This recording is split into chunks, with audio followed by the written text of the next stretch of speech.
Case study of river landforms in the UK. Our case study is the River Tees. The upper course of the River Tees. In the upper course, the river flows over hard impermeable rocks. The valley has steep valley sides forming a V-shaped valley. The river channel is shallow and rocky, and the river is turbulent and clear.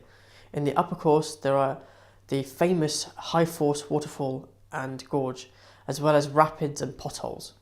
Erosion downwards is the main work of the river in the upper course. The waterfall and gorge at high force.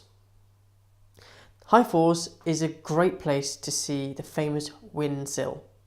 This is a layer of hard, dark rock called dolerite, known locally as whinstone.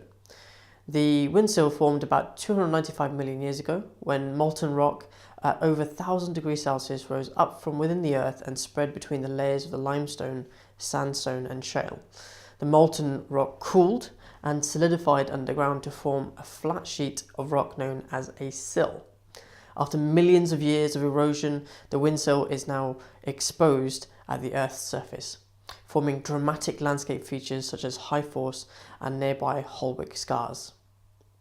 High Force is the tallest waterfall in England at 21 metres, though that is pretty disappointing when you compare it with some of the world's greatest.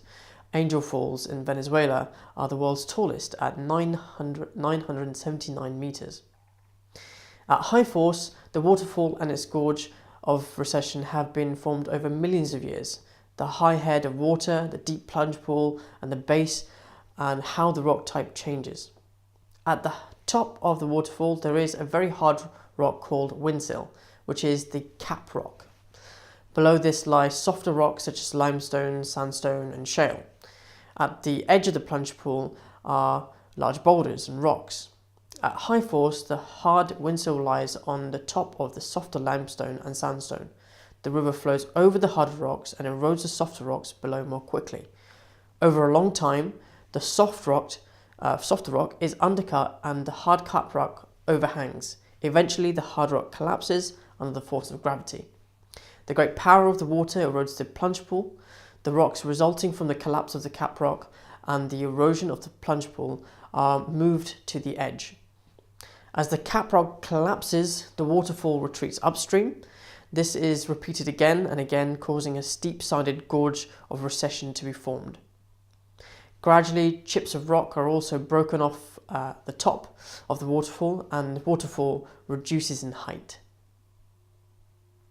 Potholes and rapids at low force. At low force, pebbles become trapped in hollows in the rock.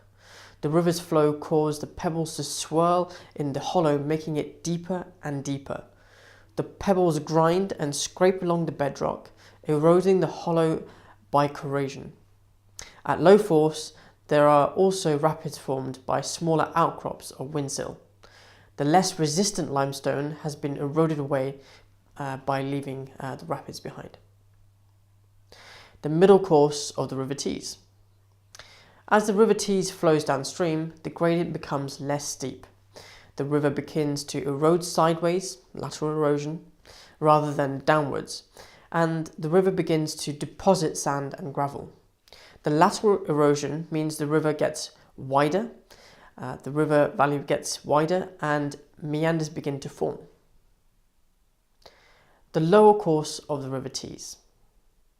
Close to the Yarm, the River Tees has formed very large meanders. Some of these meanders have led to the formation of oxbow lakes, and flooding has caused levees to form.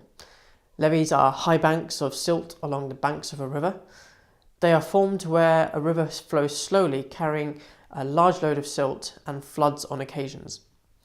When the river floods, the coarser material is deposited first, close to the river channel. The finer material is deposited further away. Over many years, this coarse material builds up to form levees on the river bank. In times of low flow, when the river has little water and is flowing slowly, it deposits material on the riverbed, building it up slowly. Gradually, the riverbed increases until the higher ground the land is around. Then flooding is disastrous as water cannot flow back into the river. The lateral erosion by the meanders and the occasional floods build up a wide, flat floodplain on either side of the river. Here the valley is broad U-shaped with quite gentle sides. The mouth of the River Tees. The mouth of the River Tees is an estuary. An estuary is a river valley in the lowland areas that has been flooded. During the Ice Age, large amounts of water were stored as snow and ice. This caused the sea levels to be much lower than they are now. At the end of the Ice Age, the melting of the snow and ice caused sea levels to rise, and so the lower parts of the river valleys were flooded to form these wide estuaries. The River Tees has a very wide estuary with mudflats and sandbanks. The estuary has been a magnet for industry with iron and steel, engineering and chemicals all along its length. However, parts of the estuary are very important sites for wildlife, such as seals and migratory birds. Some areas are sites of special scientific interest, SSSIs, and carefully managed for the unique ecosystems they support. For example, seal sands.